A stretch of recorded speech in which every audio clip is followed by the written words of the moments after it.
Assalamualaikum warahmatullahi wabarakatuh, everyone.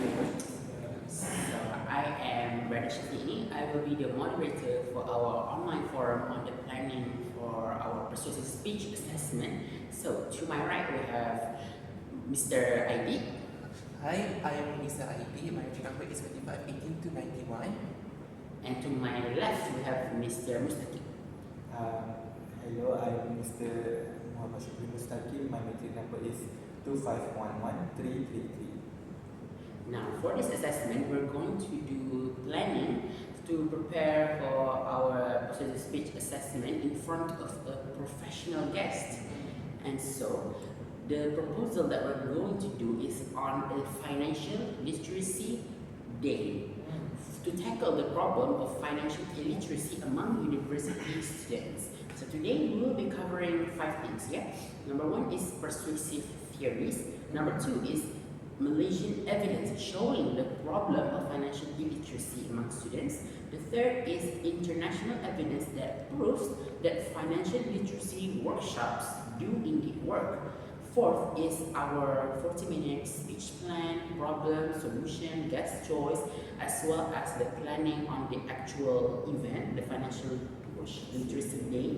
And lastly, summary and action items. Okay. Now, let us start with the theories now. Mr. ID, can you explain what possible theory that you would like us to use? Okay, thank you, Mr. Shafi'i. So, in my personal opinion, we are going to use a very direct persuasive speech theory, which is Aristotle theory that consists of ethos, pathos, and also logos. So, basically, what is ethos? So, ethos means credibility. We are going to cite from journal articles that we have collected to support our points to have this financial literacy day. And we're also going to invite our professional guests who also have a credible background and an expert in financial field. And for the logos, we are going to use logic. So, from what I said earlier, we're going to use journal articles and we're going to invite professional guests in our persuasive speech. So, with this, this is logic, right? This is logic because it is logical for us to use credible sources to back up our own points, and also it is logical for us to invite professional guests who are expert in this field. And for the last one is pathos. Pathos means emotion. So with facts, sources combining with emotion, right? And this is going to move our professional guests to get on board with us, and it's going to increase our chance for our proposal to be approved. So that is all from my side. So back to you, Mr. Shafi'i. So your theories are the Aristotle theories of persuasion, right? They are extremely relevant to our discussion today, and I have no objection to that. So how about you, brother Mr. Mustaqim? Do you have an additional theory? Thank you, Mr. Shafi'i, and of course thank you, Mr. ID, also for explaining about the Aristotle persuasive theory just now. So for my part, we have established the rhetorical appeals of our presentation through the Aristotle persuasive theories. Right? I would like to go into detail about the structural architecture of our persuasive strategy with our professional guests. So for assessment 4, we will be I propose that we utilize Monroe's motivated sequence, which is a framework established by Alan H. Monroe in 1945 that talks about audience engagement and behavioral change, which is essential in our persuasive speech. So this sequence is not merely it's not just we talking about our points and hoping that our audience will be persuaded. No, it is a psychological journey that we use to lead our audience through with our points. So allow me to elaborate on how we will apply the Monroe sequence exactly. So Monroe's motivated sequence has five phases: the attention phase, the need phase, the satisfaction phase, the visualization phase, and lastly the action phase. So allow me to go into detail, please. So for the attention phase, we will not begin our persuasion of the to the professional speaker with just a standard introduction, but we will leverage the logos like Mr. ID said of our argument, which we will do by immediately presenting the statistics that we have found, the data and the research arguments that we have found. For example, the financial industry cooperative outlook that we report that we found. This can act as a hook, which is designed to create an immediate realization of the knowledge gap currently existing within the student body. So that's for attention phase. Next, this need phase.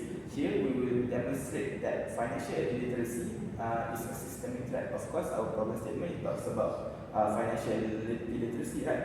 So we will present the evidence that shows that low literacy is a direct precursor to debt and even bankruptcy. This comes from, of course, another research of ours, which is Ahmad Sahib 2021. So we will argue that poor financial behavior is not a character flaw for the students, but is a consequence from a lack of education, talking about financial situation. So next, the the satisfaction phase. Sorry, this is where we present our solution for our need. So what's our need? The need talks about financial literacy. So how do we solve financial literacy? That is by doing the financial literacy day. We will present a meticulously planned event involving specialist schools, inviting expert guest speakers, and even a strategic partnership with KSTCL Entrepreneurship Club. So this shows that we are not just proposing a theory, we are actually proposing a ready to execute solution or a planned event that we have made in order to combat the problem that we are facing. Next, the fourth phase, which is the visualization phase. This is in order to appeal to our professional guests, of course.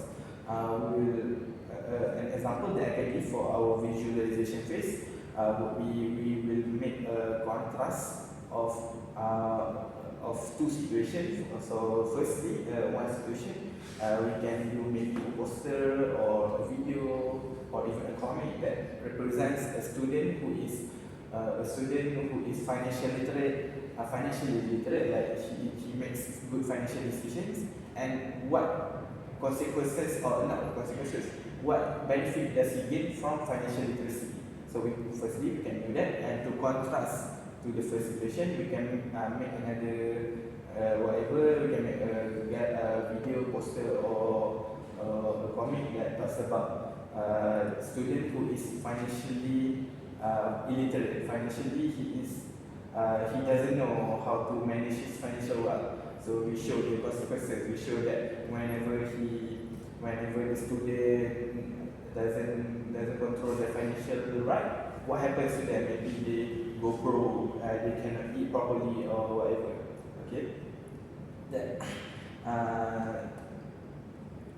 Next, for lastly, the action phase, which will be our conclusion, which will be a direct record. So of course we are making an event, right? So we will make our proposal for the event and ask for logistical support from KSTCL to secure our venue and to make sure that our event goes smoothly. So by following the Monroe sequence, we ensure that our proposal is not just through word of mouth, not just we are not just saying it, we are actually proving it and we are doing it. We actually make an event from the problem that we have found. So I think that will be all from my part for the Monroe sequence. So Mr. Shafi'i, I'll pass it back to you. Thank you, Mr. Mustaqim. Now I would like to emphasize on, we've been talking about theories right just now. So now let's talk about actual evidences, especially evidence on the problem. Remember that our problem is on financial illiteracy, right? We need to have actual evidence that explain that why this is an actual problem that requires the intervention on the financial literacy thing. And so the evidence that I believe that we should present to our professional guest is on the actual problem. So there's this evidence, a local evidence from Kamil and Said after surveying close to 400 public universities here in Malaysia. Their main finding is that there is a very strong relationship between financial literacy and financial behavior. Meaning, for example, a student who understands finance makes financial decisions smartly than those with no financial knowledge. And then secondly, financial education is the biggest predictor of financial literacy. And interestingly, financial socialization from parents do not significantly affect literacy, which means that first, students are not learning financial skills at home, which means that secondly, students cannot rely on their parents alone. And with these steps, it requires an intervention which we offer in the form of a financial literacy day.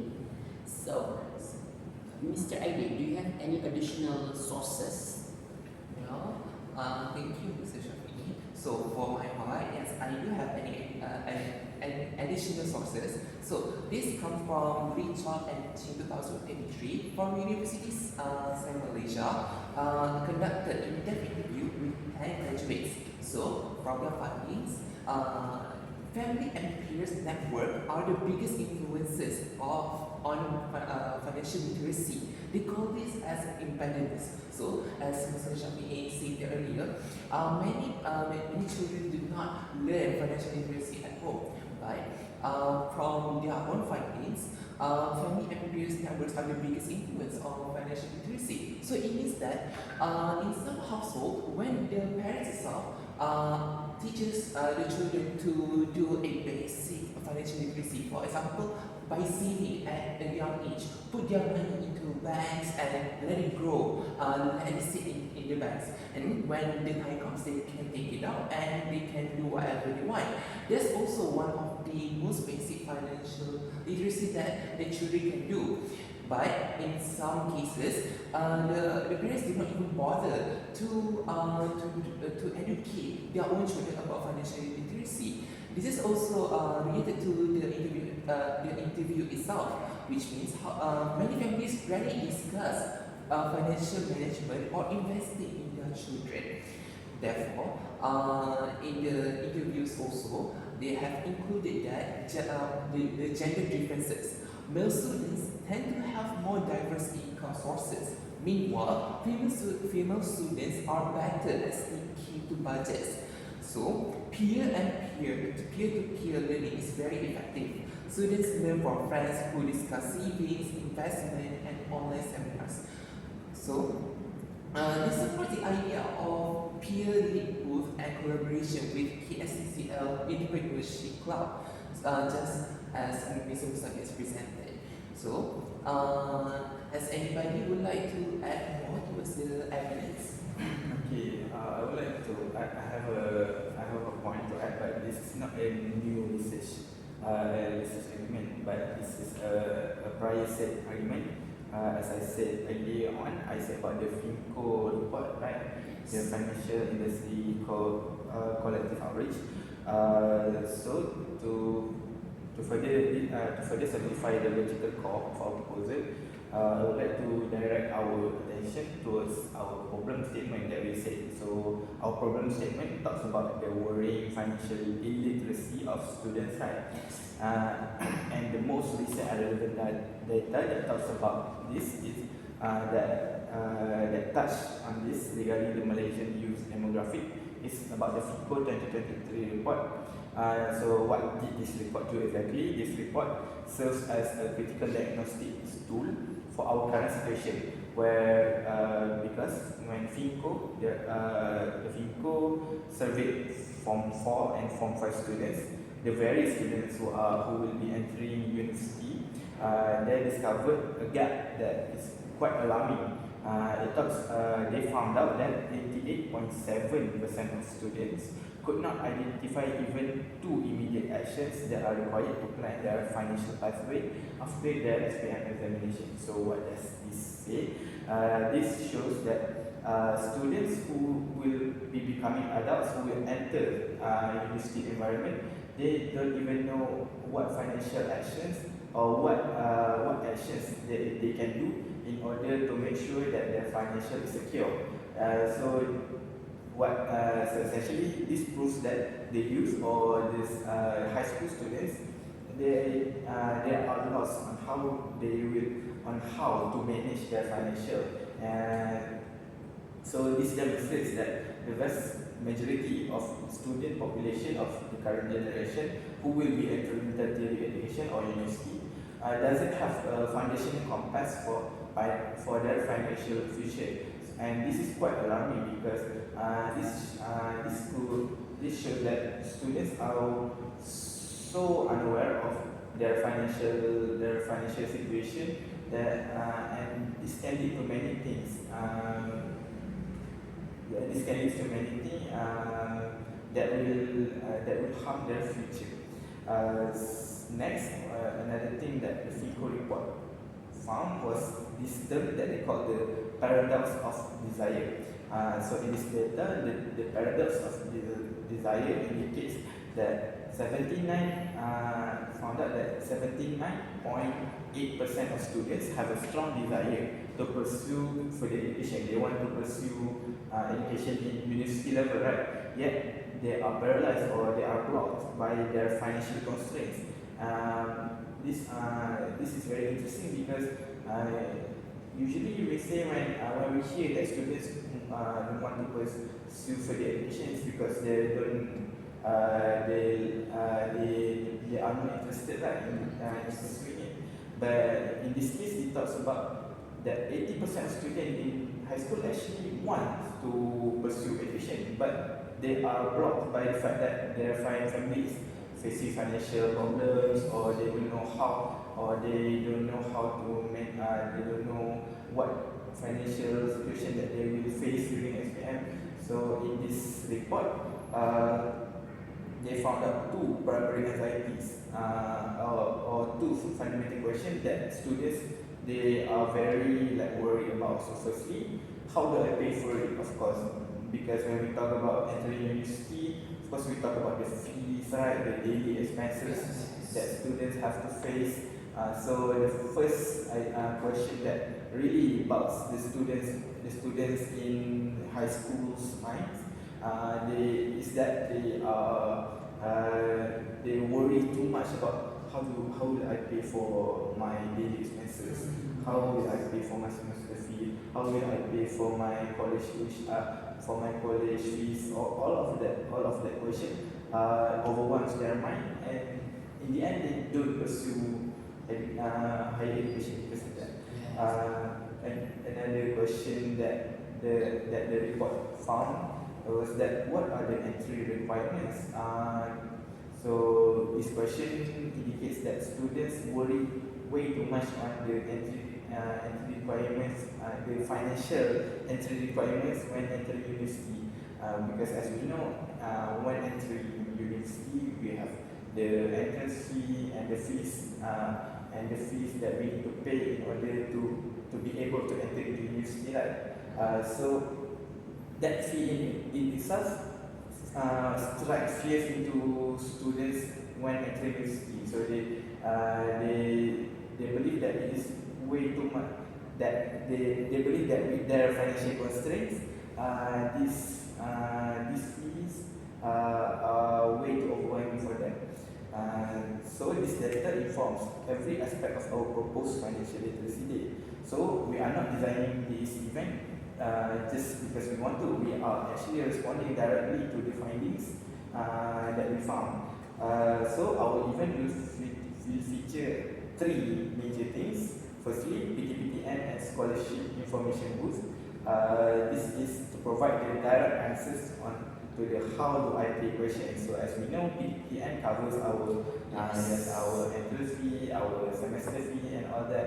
Of course, we are borrowing from PTPTN, but indirectly, PTPTN is helping us in order to combat the situation that we are facing when trying to further our education, right?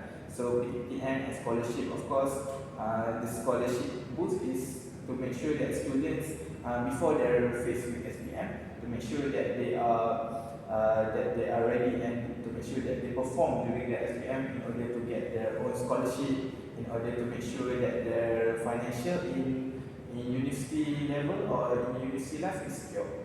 Next, the budgeting and planning workshop.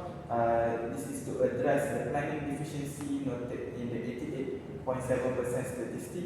As we said, 88.7% of students don't know what they will do after SPM, right? So when we talk about budgeting and planning, this way at least students have an idea. After I finish SPM, I will do this. I will save my money, or I will work before entering university. So this is another major thing that we will feature in our event. Next is scam awareness segments. This is because in this day and age, the threat of online fraud is way too major. Yes. So because for students who are financially challenged, they will try to find easy way to get rich, or an easy way to find money fast. So this way they are more prone to get scammed by people online. So they will join maybe sketchy whatever programs that promise to get them fast and easy money, but in the end they get scammed. So this is another way to combat the problem for students in high school. So by aligning our event with the evidence provided by ENCO, we are ensuring that our intervention is both targeted and effective for our audiences. So I hope that the professional guests that we will invite will agree with our points that and see the necessity of bridging the information gap between us and the high school student. Next, I will pass it back to Mr. Shafi to discuss the next point. Thank you, Mr. Mustaqim. That was a very thoroughly well thought out explanation of the problems, and you even delved into the solutions a little bit.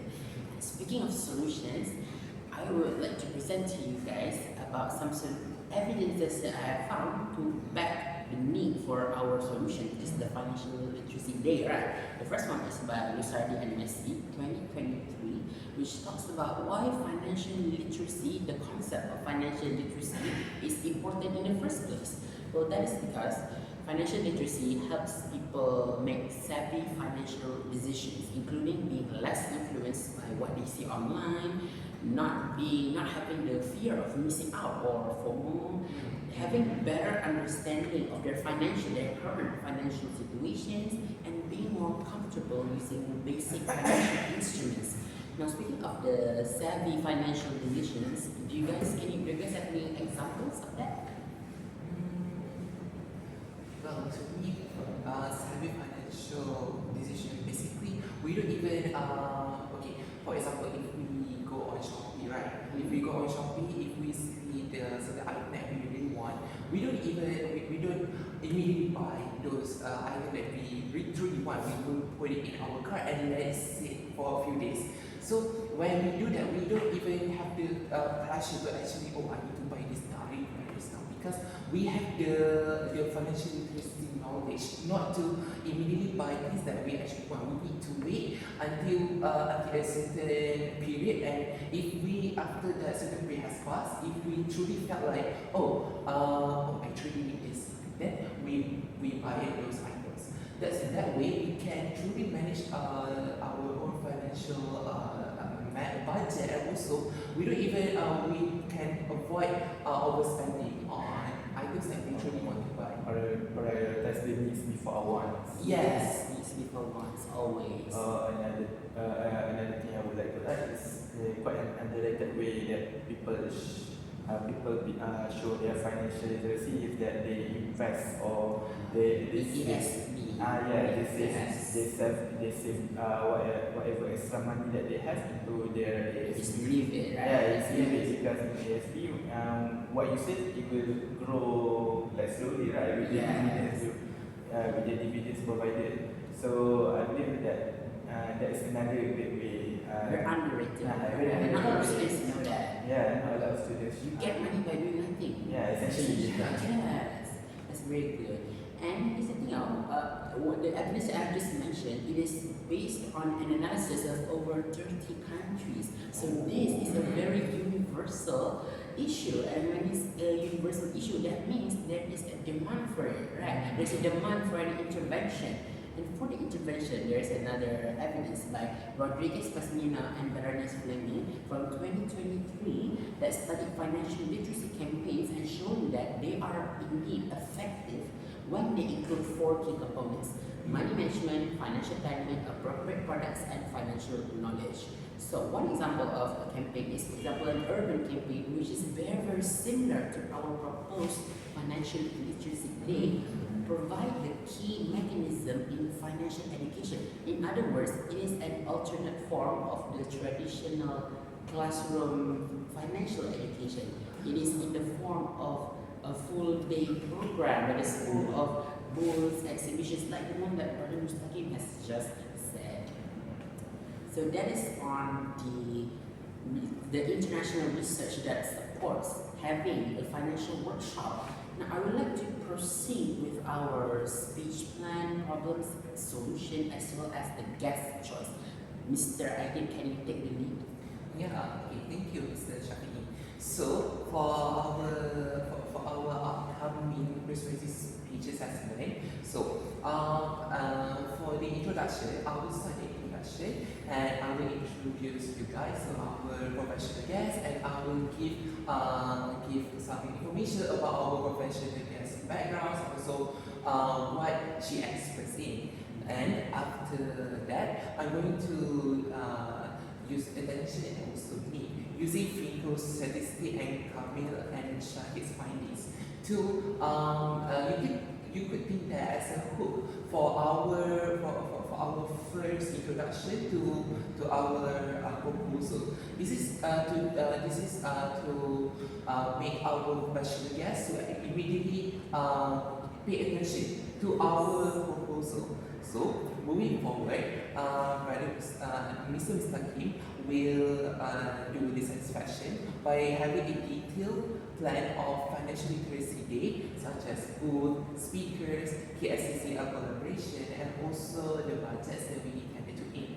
And after that, he will also provide positive future and also negative future, citing Rusadi and Messi on well-being improvement when it comes to financial literacy.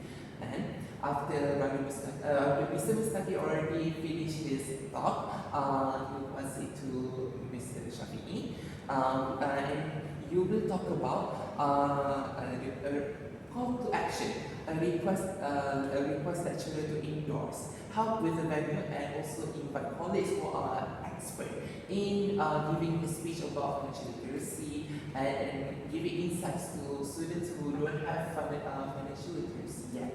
And you also end with Q&A in the proposal. So from this, there's a few upcoming questions or possible questions about our own proposal. So the first one is, well, financial literacy is not a real problem. What do you mean we have a financial literacy problem? So, but indeed, it is a real problem. We can answer that with Kamil and Shakir and FINCO data.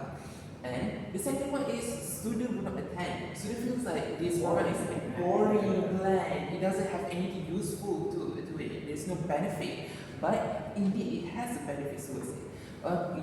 We can answer it with Rusadi and also Messi about financial education works across each group, and by that we also can offer as e-certificates and star points. Who doesn't love star points, right? Yeah, We love I star points. Yes. And the next one is too expensive. Maybe some people might say that, oh, financial literacy day, that's going to cost us so much money. But it's actually not, because Rodriguez Pasmino already stated that campaigns can be low cost and also effective. The budget can be like under 200 or 250 It's not that much. Okay? And for our professional guest that we have chosen, her name is Dr. Rabiatul. She is a lecturer at UIT Alam, and she is very well versed in financial and economics. So she also have a few achievements that could make herself as a PhD and also earn herself as a title doctor. Which one of the research that she has completed is analysis on solar photovoltaic technology acceptance in Selangor, Malaysia, by using PSL SEM 4.0. This is actually kind of like a big data analysis, right? And with that, by inviting this guest, I think we can secure answer and also get her on board with our proposal, since she's an expert in finance and also economics, right? And when it comes to financial literacy day, she already have the knowledge that okay, it's going to be a very beneficial to students to have a financial literacy day once in their life. So that's about our professional guest. So, Mr. Mustaki, would you like to be the honor to summarize all of the discussion? I can do it, but before I summarize, I would like to ask Mr. Shafiqi regarding okay, we've talked about the speech plan that we will be doing about with this professional speaker problems and solution, and even the guests who have already touched upon that. Yes. But I want to ask the planning from you.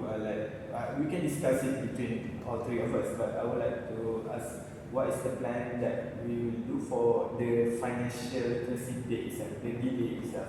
So do we have anything in mind? Okay, so thank you for that. I've already prepared something beforehand, which is Mr. Adi has mentioned earlier, Mr. Mustaqim will be in charge with liaising with KSTCL, right, reaching out with them. So I believe that is one of our very first steps. We need to find potential collaborators such as KSTCL Entrepreneurship Club, maybe the Entrepreneurship Division under Castellan, and maybe every single entrepreneurship division in each club can collaborate in one major financial literacy event. So I believe that could be one. That could be one the people that we need to reach out to, and of course we need to have contact with club advisors. And okay, but now to the actual D-Day of the program, my plan is that we should start perhaps in the morning at around 9 a.m. until noon, around 12 to 2 p.m. And throughout that, I'm planning to include quite a line of exhibitions and booths, like Mr. Mustaqim said earlier, the PPPN exhibitions, and discount booths, scholarships, anything that is related to money and finance, right? And of course, any kind of workshop or a financial literacy day needs a professional speaker. Yes. In that case, currently we have 3 potential candidates: a lecturer of economics at CFS and UM, and 2 accounting teachers in 2 different secondary schools. They have still yet to give their response, but perhaps our professional guest could be an extra speaker, if possible, maybe. And on the budget, I have done the calculations myself actually, and we all actually most of the money are needed just for booth setups and decorations. The venue is already free; we just need to book it. And of course, the speakers, they will be paid by IOM, not by our own money, right? So that is just that's the bare bones of our financial literacy day. If this is approved, we can go heavy into the details, right? So that is my current update on the actual planning itself. For the venue, do we have like a specific venue?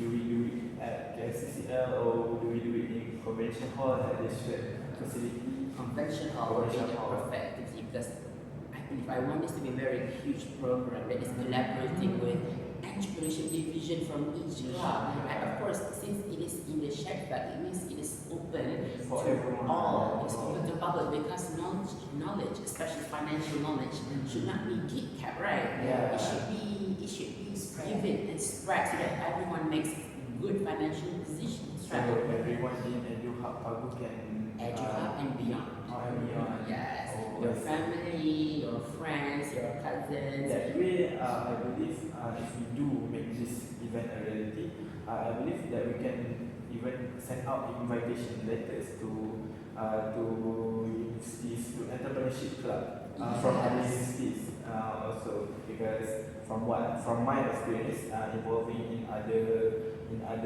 events and in other programs, to gain a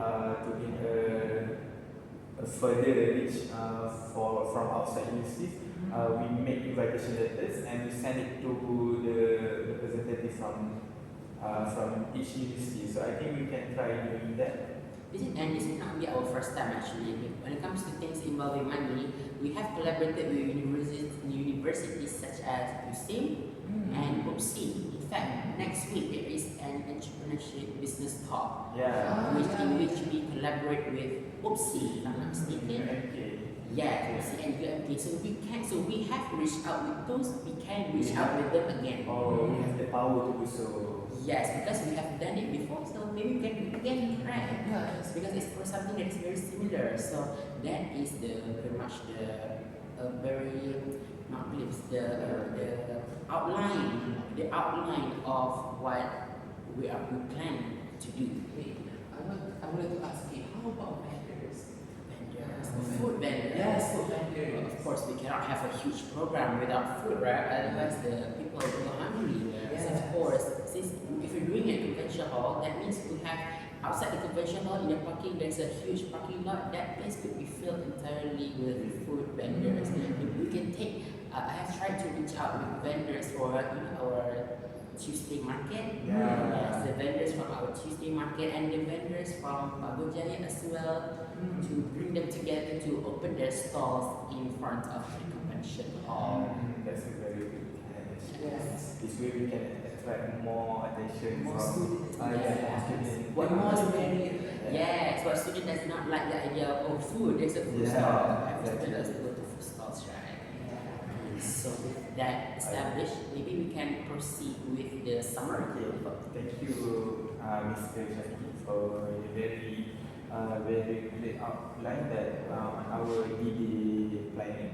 So I would like to synthesize our discussion into one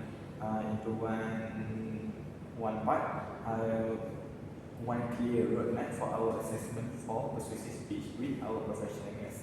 So looking back, we have established a proposal that is grounded in both rhetoric and modern psychological theory, which is through the Aristotle appeal, the ethos, the pathos, and the logos, and even the framework of morals, motivated sequence as I provided.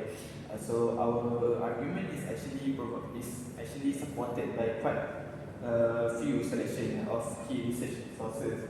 I believe we have provided 5 key sources that range from behavioral correlation, which is found by Kamla and Shahid 2021, to the meta-analysis of Nusani MSc provided by Mr. Shafi. So I believe that our persuasive speech will be structured very well, and we have to cater towards our professional guest, because as we know, she is quite a renowned lecturer. Yes, she must be a very busy woman. She must be a very busy person. So in order to respect her time, to respect our professional guests, we have to cater to her needs also. We have also prepared the potential objections, like Mr. Aidit said, the objections, the cost, the student engagement, and the efficiency of workshop, and even the low cost success of campaigns. We have touched upon all of those, and we even touched on the proven benefits of e-certificate and star points, Yes. making sure that people or students can come to our event.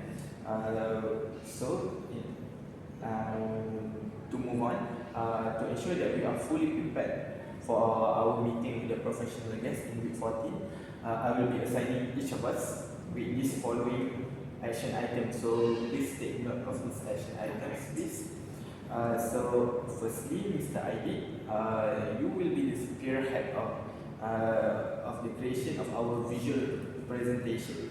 So essentially, you will be ensuring that the statistics from our research, from the research that we have found, we make sure that the presentable is presented in a professional manner, so that clarity, our points are conveyed with clarity towards our professional guest, because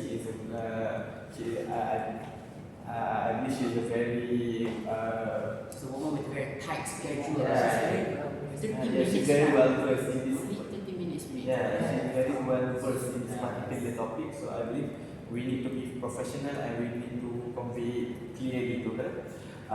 Next, for me, for my own part, I will be responsible for drafting the event agenda. So I will be drafting the exact timeline, the tentative, and for the booths, for the speakers, and the student activities that we will be holding during the financial literacy day. And furthermore, I will be the primary point of contact for KSCCL and Partnership Club in order to formalize their partnership and support with us. And Mr. Shafi'i, you will finalize our executive summary, which is a one-page PDF that we will provide to our guests, along with the final call to action script that will secure the endorsements that we need. So please take note of that, Mr. Shafi'i, please. So for the collective commitment, we will convene for 2 intensive rehearsal sessions before our actual persuasive speech with our professional guests, because I believe that this is a very heavy session that we will need to go through. So two rehearsal session, I believe it will be enough. So the first rehearsal we will schedule on next Tuesday at 8 p.m. and second will be on next Wednesday at 8 p.m. before our persuasive speech on Thursday. So I hope that we will be able to rehearse our persuasive speech with ease, and I hope that we will be able to when the day comes, when the persuasive speech day comes, I hope that we will be able to persuade and make sure that our points are said clearly and concise. So before moving on, I would like to ask you guys, are there anything that we would like to add? Perhaps the do's and don'ts in this one. The ethical considerations. Ethical considerations. There's quite a number actually. For example, our attire is quite important. We need to wear collared shirts, and maybe our hair needs to be clean and sleek. And speaking about the collared shirts, it should be well coordinated. We need to be in the same color to that we are. Yeah. You have a team? Well, in my opinion is just wear Blue. Yeah, I think everyone has a dark blue. Yeah, It's I'm like wearing dark a blue. default color. So dark blue it is. Yeah. Since our clothing will be in dark blue, that means our visualization should also be in the same color to show that we are uniform. So I make sure that our visualization is matched with our attire. So that is on attire. What else? Well, in my personal opinion, time management is especially important. Especially we invited a guest who is PhD, powerhouse in her field. Yes, an expert in her field. So we really need to respect her time and also our lecturer's time, because she's also will be there as an observer, right? And well, and it's just another reminder we need to be punctual when it comes to delivering our persuasive speech with our professional speaker, and make sure it was in line with the time. Okay, another two that I want to touch on is the respectful engagement with opposing views. So of course we are talking about persuasive speech, right? So of course in persuasive speech, not all of our points I believe will be agreed upon by Yes. the jury. So I believe that we will need to be respectful in our engagement. Whenever she opposes to our idea, so we need to what do you call it? We need to Respond respectfully. respectfully. We need to take the criticism that she has for us. We open heart. Yes. So next for our don'ts, do you have? Don'ts, of course, we should not be late. Remember to always make sure to give the Google Meet link at least 30 minutes before the actual meeting. Maybe some, oh yeah, the way we speak. Remember, she's a PhD holder. She's a lecturer, so we have to speak. Address her. We have to address her with us, doctor. Right? And another notice is that we should not laugh during Yes. speech, because this is can be a formal assembly, right? So laughing is actually a big no-no when it comes to this. So that is one of the don'ts that we should avoid. Another don'ts that I believe that we need to take note of is make sure that we don't reply with emotions and negative attitude whenever she criticizes us or whenever she gives a word on something that she doesn't agree with us. So we must make sure that the emotional reaction from us is controlled and very professional. Yeah, I agree. Okay, so I believe that is all for our discussion, and that concludes our assessment 3 planning forum. So I would like to thank you all two of you guys for the contribution. So I believe that will be all. Let's look at the camera and say Assalamualaikum Warahmatullahi wabarakatuh. Thank you. Keep up. Okay.